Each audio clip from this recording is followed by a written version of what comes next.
બનાસકાંઠાના દાંતીવાડામાં ડેમની મુખ્ય કેનાલમાં 40 ફૂટથી વધુનું ગાબડું પડ્યું। કેનાલમાં પાણી ચાલુ હતું એ સમયે જ ગાબડું પડતા લાખો લીટર પાણી નદીમાં વહી ગયું।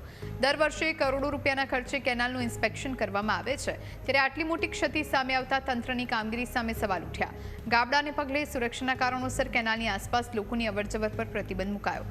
હાલ કેનાલનું તાત્કાલિક સમારકામ કરી ફરી પાણી છોડવું જરૂરી છે। ભ્રષ્ટાચારની આશંકાઓ વચ્ચે ન્યૂઝ કેપિટલની ટીમે રિયાલિટી ચેક કર્યું હતું। ગાબડું કેવી રીતે પડ્યું તેની હકીકત જાણવાનો પ્રયત્ન કર્યો હતો, જો કે સ્થળ પર હાજર અધિકારીએ મીડિયાને પ્રવેશ ન આપવાનો પ્રયાસ કર્યો।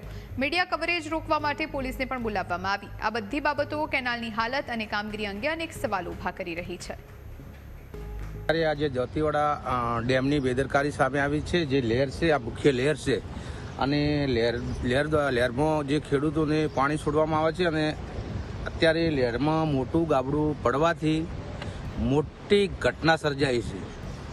કે સાહેબ અહીંયા અધિકારીઓને ફોન પર વાતચીત કરી હતી, પણ કોઈ અધિકારીએ ફોન ઉપાડ્યા નથી અને પણ પત્રકારોને પણ પ્રવેશ આપવામાં આવ્યો નહોતો અને આ ડેમની અધિકારીઓની મોટી બેદરકારી સામે આવી છે।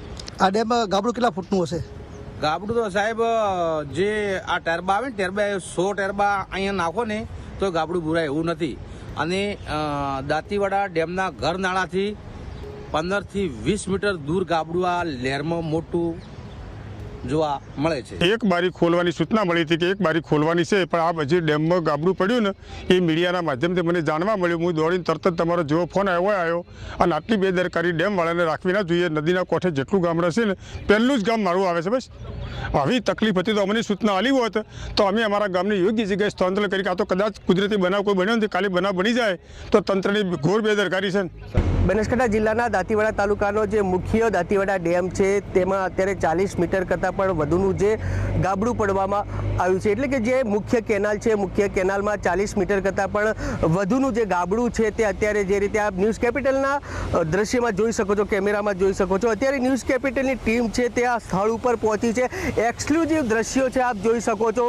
મહત્વનું કહી શકાય કે આ ડેમ છે 50 વર્ષ કરતાં પણ જૂનો ડેમ છે અને મુખ્ય કેનાલ પણ ત્યાં બનાવવામાં આવી છે। એટલે અત્યારે તો જે રીતે આ દ્રશ્યો જોઈ રહ્યા છો આ કેનાલ 50 વર્ષ કરતાં જૂની છે, ત્યારે અધિકારીઓની પણ બેદરકારી હોય તેવું અત્યારે લાગી રહ્યું છે। મહત્વનું કહી શકાય કે સરકાર દ્વારા કરોડો રૂપિયાની ગ્રાન્ટો હોય છે ત્યાં કેનાલોની મરામત માટે આવતું હોય છે, વારંવાર તેનું ચેકિંગ પણ કરવું જરૂરી હોય છે। ત્યારે આટલી મોટી ઘટના બની ગઈ છે, આટલું મોટું ગાબડું પડ્યું છે, ડેમ છલોછલ ભરેલો છે, ત્યારે અધિકારીઓ શું કરતા હતા? અહીંયા ચેકિંગ પણ નહોતું કર્યું કે શું અચાનક જ આટલું મોટું ગાબડું પડવાનું જે કારણ શું હોઈ શકે એ પણ એક અત્યારે તો મોટો સવાલ છે। અત્યારે ન્યૂઝ કેપિટલની ટીમ જે રીતે પહોંચી છે, આપ જે રીતે જોઈ રહ્યા છો આ જે કેનાલમાં આ મોટું ગાબડું પડ્યું છે આ તંત્રની અધિકારીઓની બેદરકારીના લીધે જ આ ગાબડું પડ્યું છે। એટલે અત્યારે તો ન્યૂઝ કેપિટલની ટીમ પણ ત્યાં પહોંચી હતી, એટલે અત્યારે અધિકારી દ્વારા જણાવવામાં આવ્યું છે કે અહીંયા આગળ કોઈ પણ પ્રકારના તમે વિડીયો લેવામાં નહીં આવે, પ્રતિબંધિત ઇલાકો છે એવું પણ કહેવામાં આવ્યું હતું, પરંતુ ન્યૂઝ કેપિટલ દ્વારા તમામ પ્રકારના જે દ્રશ્યો છે ન્યૂઝ કેપિટલ ઉપર બતાવી રહ્યા છે, આપ જોઈ શકો છો।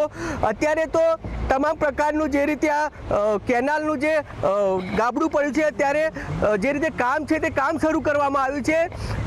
ટ્રકો દ્વારા જે રીતે માટી લાવે છે માટી કરીને જે અત્યારે પુરાણ થઈ રહ્યું છે, એટલે કે હજી તો આ પુરાણ થશે। મહત્વનું તો એ છે કે ડેમ છલોછલ ભરેલો છે, કોઈ મોટી ઘટના ઘટે તો જવાબદાર કોણ, પણ એ પણ અત્યારે તો એક મોટો સવાલ છે। Ratansinh Thakor, news capital, Banaskantha.